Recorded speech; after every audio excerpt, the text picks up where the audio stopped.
Have you ever noticed that this world has a lot of darkness? Anyone ever thought of that? It's like constant. You just turn on the news, you turn on the radio, you check the internet or your news app, and whoa, the darkness is thick, it is strong. And let me ask you, have you ever noticed that your own human heart is also dark, is prone to sin, and without Jesus, we're easily overwhelmed by sin and by the darkness and evil that's in the world and also comes through our hearts. And we need a Savior.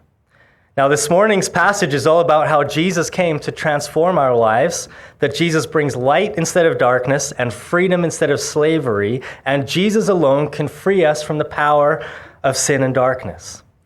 If you found yourself in a room, a bit like this one, that was pitch black, like we're talking totally dark, and if you needed to move around the room and locate something in the room, how would you deal with the problem? Let's say you have 3 different items with you that you can pick from. In one pocket, you've got a wallet stuffed with cash.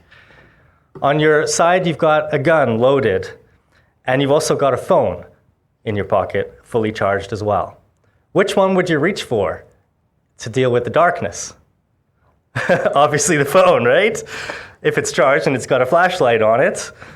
Would you try and take out cash and try and deal with the darkness? Look, I'll give you $100, just go away. I'll make it 200. It's not going to happen. Would you take out the gun and try and shoot and force your way and overpower the darkness? All you're going to do is damage stuff.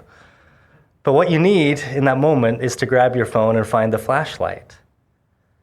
And then if you see a switch on the wall, you can flip it and boom, the darkness is gone. And the same is true for us spiritually when it comes to evil and to sin in the world and in our lives.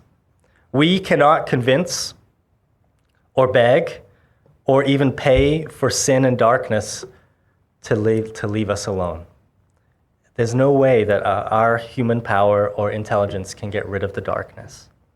All we do is waste our energy and waste our resources and create damage if we try in our own power.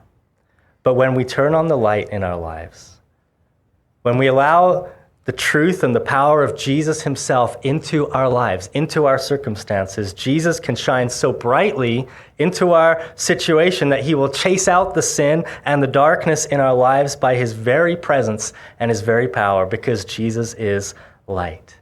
And today we will see that if we surrender to Jesus, and the more we focus on Jesus, the more his light will chase out the power of sin and the power of darkness.